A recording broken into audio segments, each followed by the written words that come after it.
31 को दिसंबर को वफ़ात हुई 2017 में, और फर्स्ट को 2018 को उसका जनाजा हुआ। उस वक्त तक ये मेरी भतीजी वहाँ मौजूद थी। इसके बाद शेर ज़मान का एक बेटा है जो पाकिस्तान आया उसकी बीमारी में, पहली बीवी से। जब वो आया तो वो ना तो अस्पताल गया, ना उसने वो फैमिली अस्पताल पिंडी में भी रहे, मीरपुर में भी रहे, जिसका हमारे पास रिकॉर्ड मौजूद है, लेकिन ये नहीं गया, ना ये तीमारदारी इसने की। बहरहाल उसने ही बेटी नहीं संभाला। हमें इत्तला मिली कि इस तरह उसकी वफ़ात हो गई। हम लोग आए, रात को रहे, दूसरे दिन जनाजा हुआ, तक 2:30 बजे हम जनाजा पढ़ के वापस चले गए, पूरी फैमिली आई। उसके बाद अभी 8 या 10 दिन नहीं गुजरे थे तो मेरी भतीजी ने मुझे कॉल किया कि चाचू इस तरह और इसका भाई इस तरह मुझे ये कमर ज़मान जो है ये तंग कर रहा है और मारपीट कर रहा है, आप आएँ। हम आए दोबारा कि एक तो तज़ियत करेंगे, दोबारा फातिहा पढ़ेंगे, दूसरा उसे पूछेंगे मसला क्या है। हम आए तो ये हकीकत थी कि उसने उसको मारपीट की रात को, और जब ये हमने माजरा सुना तो उसने हमारे साथ भी बदतमीज़ी की। उसने कहा जी आप उठो, चाय पियो और चले जाओ। हमने कहा हम आपसे चाय पीने नहीं आए, हम फातिहा लगाने आए थे। फिर उसने कहा कि नहीं, इसने ये किया वो किया, मैं इसको निकाल रहा हूँ। इसको मुअज़्ज़िज़ीन 2-3 उस इलाके के हमने बुलाए, उनकी प्रेजेंस में उन्होंने फ़ैसला किया मुअज़्ज़िज़ीन ने कि जी अब हालात बिगड़ गए, तो बेहतर ये है कि इस बच्ची को आप साथ ले जाएं, 40वां गुजर जाए, हम बुलाएंगे और यहाँ बैठ के तो हम आपस में इनकी सुलह करेंगे। हम उसको साथ ले जाएं।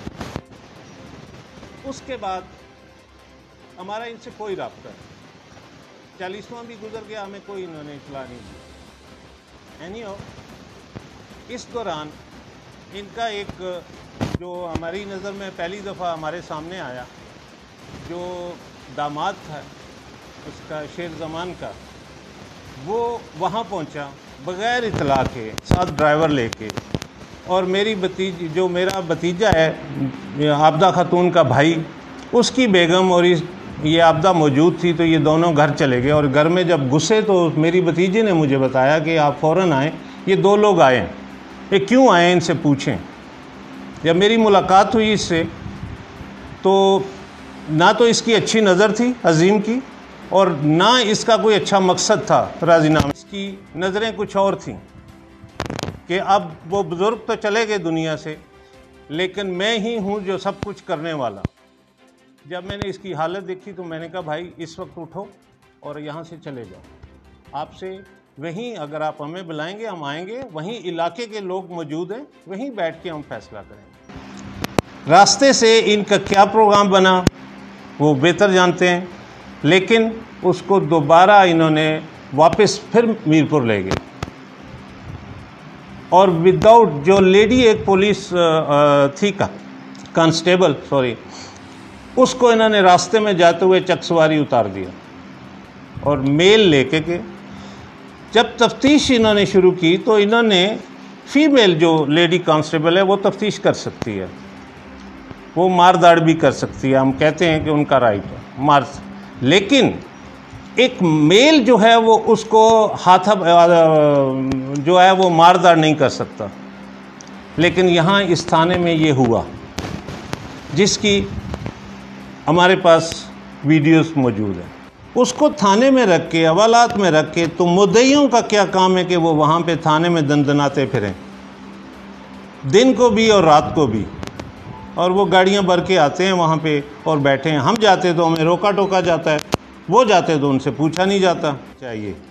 दूसरा ये है कि आपके पास वो वहाँ लेडी कांस्टेबल होनी चाहिए।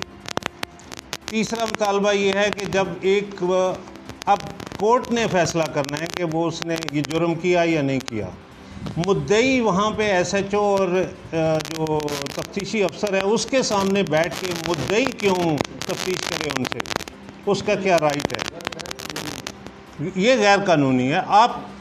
आप उससे तफ्तीश करें, लेडी कांस्टेबल के सामने उससे पूछें आप, लेकिन लेडी कांस्टेबल भी आपके पास मौजूद नहीं। फिर आप मुद्दइयों के सामने बैठा के उसको डरा धमका रहे हैं।